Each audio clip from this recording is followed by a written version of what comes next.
Ayesha blog में आपका बहुत बहुत स्वागत है गाइस।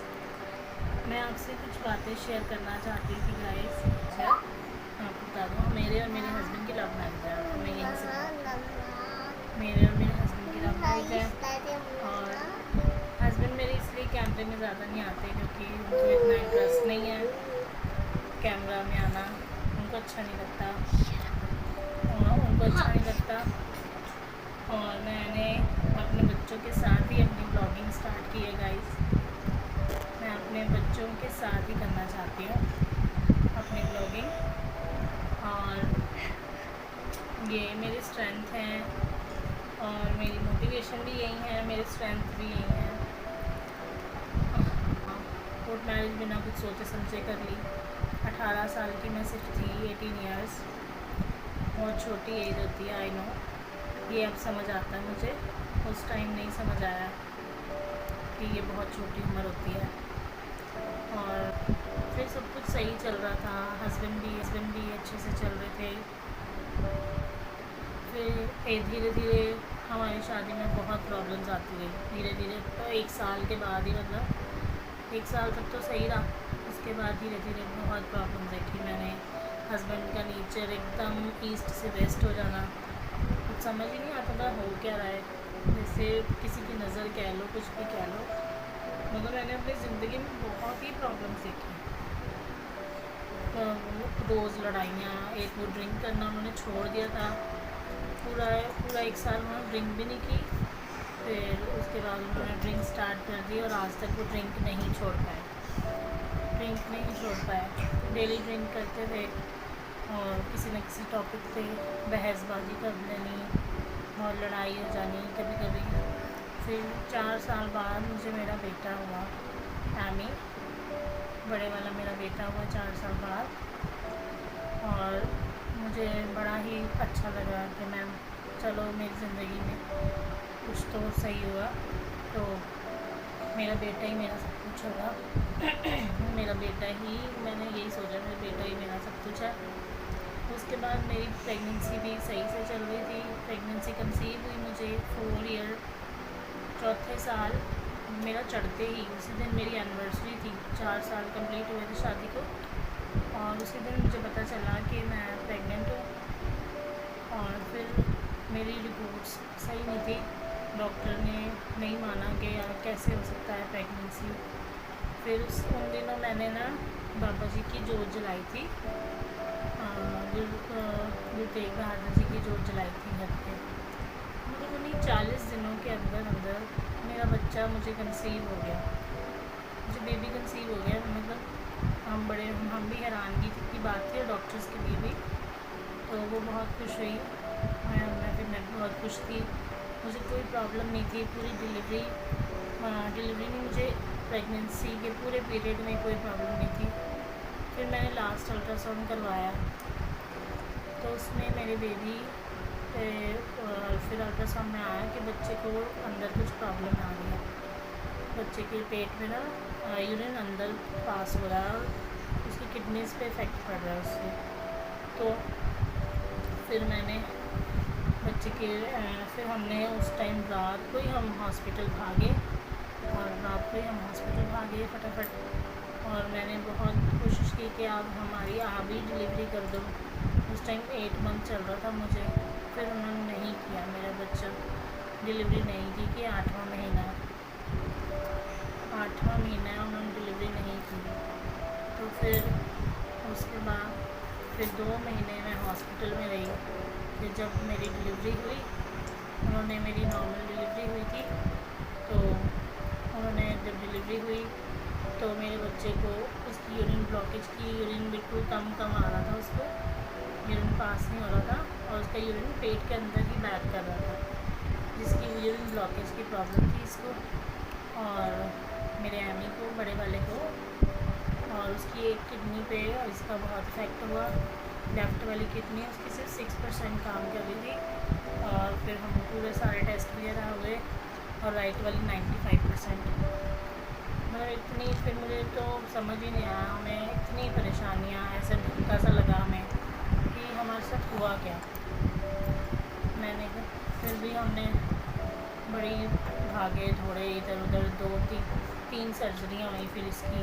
फिर उन्होंने इसका फर्स्ट ऑपरेशन किया है, 11 दिन का था ये। मैं 7 दिन का पहले ऑपरेशन करने लगी मैं बच्चे को देख के, और मैं सिर्फ 22 ईयर्स की थी जब मैं माँ बनी। और मैं बड़ा रोई, मैं मतलब नॉन स्टॉप मैं रोती ही चली जाती, मेरे आँखों में से आंसू बंद ही नहीं हो रहे थे, क्योंकि वो टाइम ही ऐसा था। और वो इसका पेट से इन्होंने नाभि के नीचे इन्होंने पेट से इसका रास्ता बनाया, यूरिन का रास्ता बना दिया। फिर उसी में मैंने बड़ी केयर की इसकी। मैंने ऊपर नैपी पैड लगाना, नीचे डाइपर लगाना, इसको डबल कपड़े, कोई अच्छे कपड़े पहनने, बेचारा गीला हो जाता था। मतलब बहुत प्रॉब्लम देखी हमने। फिर ये एक सर्जरी हुई इसकी, फिर सेकंड वाली हुई, उसको क्लीन करने का हुआ। फिर थर्ड सर्जरी में उन्होंने, ये शुक्र है कि वो बंद कर दिया, ऊपर से बंद करके नीचे से खोल दिया। लेकिन अभी भी प्रॉब्लम कम नहीं है, अभी भी यही चल रहा है कि किडनीज तो उसके अंदर ही है, किडनी जो वो ख़राब वाली भी उसके अंदर ही है। और जो फिर ऐसे करते फिर मैंने ऐसे चलता, अभी भी ठीक था, काफ़ी ठीक ही चल रहा है भगवान की दया से, ऊपर वाले के आशीर्वाद से। और ये फिर मेरा छोटा बेटा हुआ 6 साल बाद हुआ। पहले बिल्कुल मेरा मन ही नहीं था, फर्स्ट वाले के साथ ऐसा चांस हो गया ना, तो मेरा दिल ही नहीं था दूसरा बच्चा करने का। फिर फैमिली ने कहा कि चलो एक और होना चाहिए, इसका कोई भाई बहन हो जाएगा, ये ठीक हो जाएगा। हाँ, तो फिर मैंने भी सोचा कि चलो सही है, सोच लेते हैं, कुछ प्लान कर लेते हैं हम। तो फिर मेरा सैमी हुआ, तो फिर मेरा सैमी बिल्कुल ठीक हुआ, सारे अल्ट्रासाउंड करवाए हमने, कुछ भी नहीं। डिलीवरी हुई, मेरा ऑपरेशन हुआ, ये ऑपरेशन से हुआ था। सारा दिन मैं बैठी रही, नहीं हुआ। तो फिर ये कुछ प्रॉब्लम आ गई थी, तो फिर ये ऑपरेशन से हुआ। ऑपरेशन से होने के बाद मैं देख रही हूँ, बस एक बार मेरी मदर इन लॉ लेके आई इसको मेरे पास, मैं ICU में थी और बेबी को वार्ड में शिफ्ट कर दिया था। और उसके बाद पता चल रहा है कि फिर इसको वार्ड में शिफ्ट कर दिया। मैं सारी रात बेचैनी में, फिर मेरी मदर इन लॉ एक बार लेके आई इसको मुझसे मिलवाने, तो कि फीड कराओ, मेरे से तो उठा ही नहीं जा रहा था, इतनी बुरी हालत थी मेरी। तो फिर मेरे को फिर कोई भी नहीं आया, मैं सारी रात उस ICU रूम में ऐसे बेचैन रही। मतलब मुझे चैन ही नहीं पड़ रहा था कि मैं क्या करूँ। मैंने आवाज़ें लगाती रही, कभी अपने हस्बैंड को, कभी अपनी मम्मी को, लेकिन वहाँ कोई भी नहीं था। मैंने सोचा कि ये लोग मुझे ऐसे फेंक के कैसे जा सकते हैं, मुझे यहाँ पे छोड़ के चले गए। और मेरी मदर इन लॉ कुछ बोल ही नहीं रही, मैं कि मेरा बेबी लेके कहाँ चली गई, ना दूध वगैरह भी नहीं दिया उसको। मैं कहाँ जाऊँ, मेरे से तो ऐसे एकदम उठा भी नहीं जा रहा था। तो नेचुरल सी बात है, जब इतना बड़ा ऑपरेशन हुआ तो कैसे एक ही दिन में कैसे उठा जाएगा, और मैं ICU में थी। फिर उसके बाद मुझे ऐसे ही मैं करती मुझे ये तो मेरे को हो गया था कि पता नहीं क्यों नहीं लेके आए, कोई प्रॉब्लम ना हो मेरे बच्चे को। फिर मैंने ऐसे ही बीत गया। फिर मेरी मदर इन लॉ ने सुबह वो बार आए और वो मुझे कुछ बता ना पाए, आए और कुछ बता ना पाए। फिर मुझे उन पर भी गुस्सा आने लगा कि पता नहीं मेरा बेबी कहाँ लेगी। वो मुझे कहीं जा रही कि नर्सरी में रखा है उन्होंने, मैं क्या ऐसे कैसे नर्सरी में रखा, क्या हुआ कुछ बता भी नहीं। फिर पता चलता है, फिर मेरी मम्मी ने मुझे बताया कि मेरे बच्चे की पॉटी का रास्ता ही बंद था। वो भी मेरी मदर इन लॉ ने रात को चेक किया, सब बच्चे वहाँ पे वार्ड में थे, तो उन्होंने चेक किया कि इसका पॉटी का रास्ता ही बंद है। पॉटी का रास्ता पूरा मांस है और 1.5 इंच का आगे गैप भी है, और पॉटी का रास्ता बिल्कुल बंद है। तो ये लोग फिर रात को इसको लेके भागे। फिर सिर्फ एक दिन का मेरे बच्चे का ऑपरेशन करवाया, और मैं ICU में, मुझे पता ही नहीं कि मतलब दूसरे टाइम मेरे साथ यही सेम चीज़ हुई। फिर मेरे बच्चे का ऑपरेशन करवाया,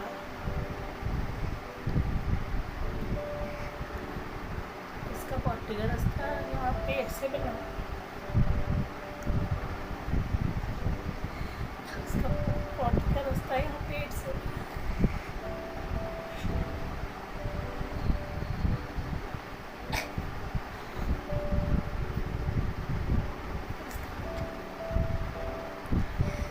पट्टी का रास्ता फिर यहाँ पेट से बना है इस साइड से, उसका यहाँ बीच से बना रहा, इसका यहाँ साइड से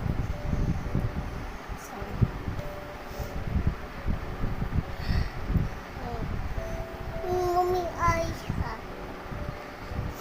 फिर इसका यहाँ साइड से बना है पट्टी का रास्ता। फिर मुझे मम्मी ने मेरी बताया कि ऐसे ऐसे बात हो गई है। मेरे हस्बैंड का भी कोई फ़ोन नहीं आया, मतलब उन्होंने कहा कि वो भी नहीं चाहती थी कि मुझे पता चले, उन्होंने नहीं बताया, मेरे हस्बैंड ने भी नहीं बताया मुझे।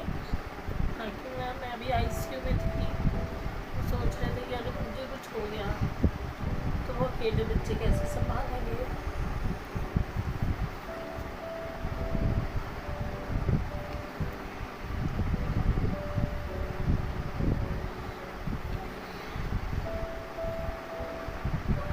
फिर उसके बाद फिर मेरे हस्बैंड मुझे अगले दिन आए, ये होली वाले दिन हुआ था, छोटी होली वाले दिन।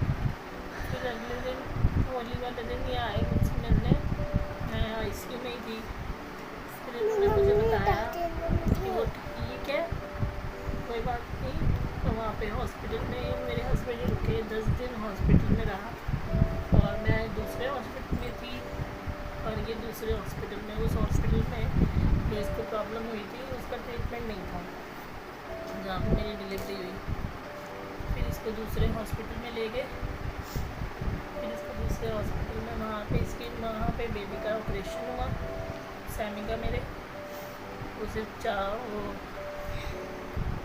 तो वहाँ पे इसका ऑपरेशन हुआ सिर्फ 1 दिन का। और मैंने बच्चा मेरे होने के बाद मैंने 10 दिन बाद अपने बच्चे को देखा, और आके मुझसे ऐसे चिपक गया, मतलब वो टाइम मैं आपको वर्ड्स में नहीं बता, वर्ड मैं आपको शब्दों में बयान नहीं कर सकती वो वर्ड जो मैंने वो टाइम फेस किया।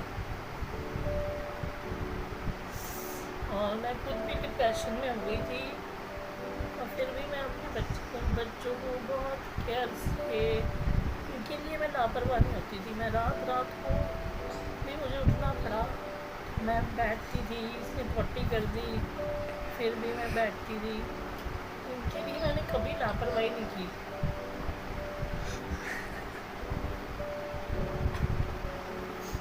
फिर मैंने सोचा, फिर अभी 4 साल का है मेरा बेटा, छोटे वाला। अभी तक इसका दोबारा से सर्जरी नहीं हुई है, इसका पट्टी का रास्ता अब तक बंद नहीं हुआ। बीच में हमने कितनी बार सोचा करवाने की, लेकिन हुआ ही नहीं। पट्टी का रास्ता इसका अभी वहीं से ही है, और जाते हैं कभी इसको सर्दी जुकाम करके रिजेक्ट हो जाता है, नहीं होता ऑपरेशन। कई बार कोई खून की कमी आ गई, कोई भी कमी होती है, नहीं करती है सर्जरी, इस वजह से इसकी सर्जरी रुक रही है, और पता नहीं कब होगी। अब हमने फिर टेस्ट करवाए हैं इसके सारे, अब देखते हैं कब इसकी सर्जरी होती है। तो बाकी मैं कर रही हूँ, बाकी हम कर ही रहे हैं कोशिश। तो फिर इस बीच मेरे बेटे का छुट्टियों में अभी मई जून में बड़े वाले का बहुत फीवर आने लगा उसका फीवर ही नहीं बंद हो रहा था, बार बार उसको फीवर आ ही जा रहा। फिर मैंने कहा इसके सारे टेस्ट करवाओ, टेस्ट करवाए तो उसमें इसका भी क्रेटिनाइन 4.1 कुछ आया, और सारे टेस्ट इसके सही नहीं आए, प्लेटलेट वगैरह भी इसके सही नहीं आए, हर चीज़ खून की कमी, बहुत कुछ आया। और फिर दिमाग ख़राब हो गया। फिर हम इसको रात को 3 बजे लेके भागे, हमें डॉक्टर का फ़ोन आ गया था, नहीं हम 3 बजे तो घर ही आए वहाँ से। हम रात को इसको लेके चले गए इमरजेंसी में, फिर जहाँ पे इसका ऑपरेशन, जहाँ पे इसकी सर्जरी हुई है, वहीं से एक ही हॉस्पिटल से करवा रहे हैं हम दोनों का। तो हम भी इतने फाइनेंशियली वो नहीं है हमके हम इनको प्राइवेट करा लें। हम गवर्नमेंट हॉस्पिटल है, बड़ा हॉस्पिटल, वहीं से करा रहे हैं इनकी। तो गवर्नमेंट हॉस्पिटल में आपको पता है कभी डॉक्टर आए हैं, कभी नहीं आए, कभी डॉक्टर मिलते हैं, कभी नहीं मिलते। ऐसे ट्रीटमेंट होता है तो फिर स्लो ही होता है। फिर मेरे बच्चे का भी, फिर हमने इसकी इन्फेक्शन, फिर मेरे बड़े वाले बेटे को इन्फेक्शन आया दूसरी किडनी में भी, दोनों किडनी से इन्फेक्शन, क्रिटेनाइन बड़ा हुआ आया।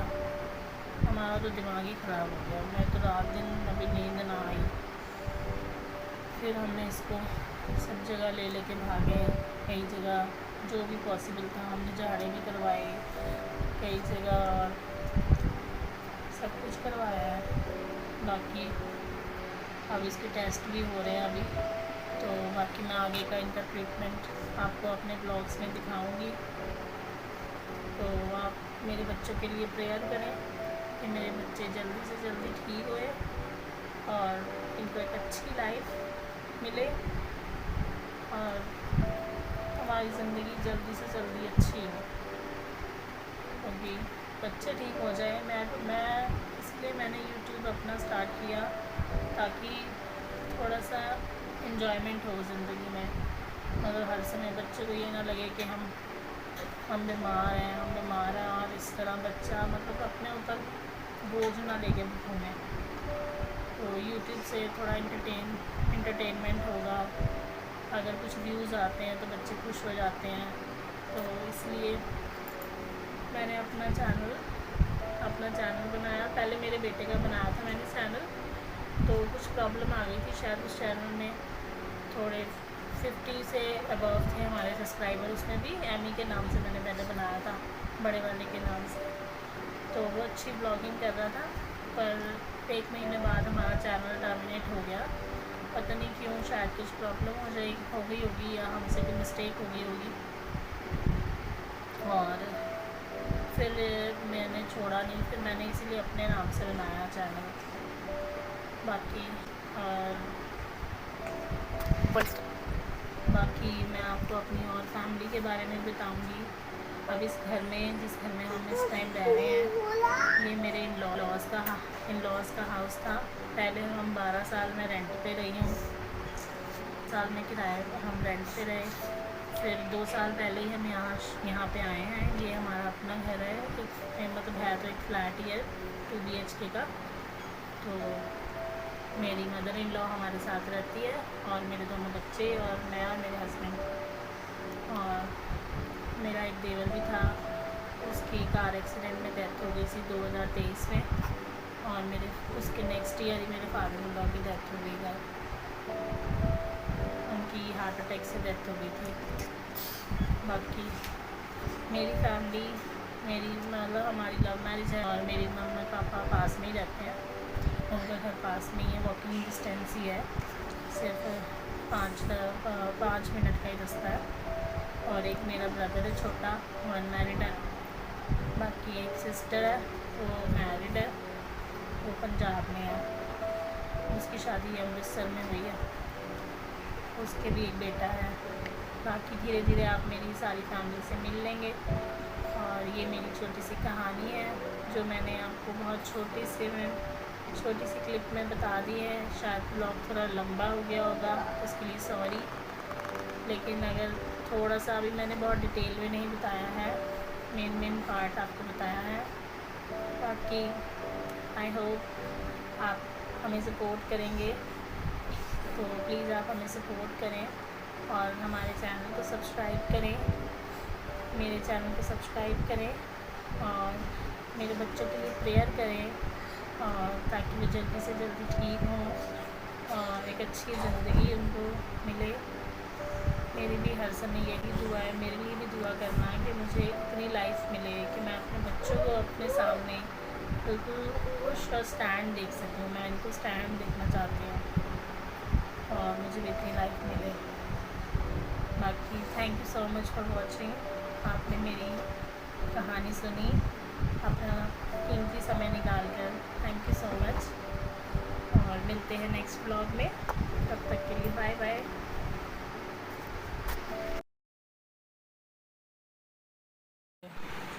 कहाँ पे काटा मच्छर सोने? यहाँ पे काट गया? इतना सारा मच्छर काट गया मेरे बेबी को। तो मम्मी ये कहाँ से कटवा के लेके आया इतना मच्छर? बाहर से आबे ये सारा मच्छर? बाहर से कहाँ से आबे है? इतनी दून से आवे है। छेमी का खून पीवे है। छेमी का खून सारा पी लिया मच्छर ने। ओए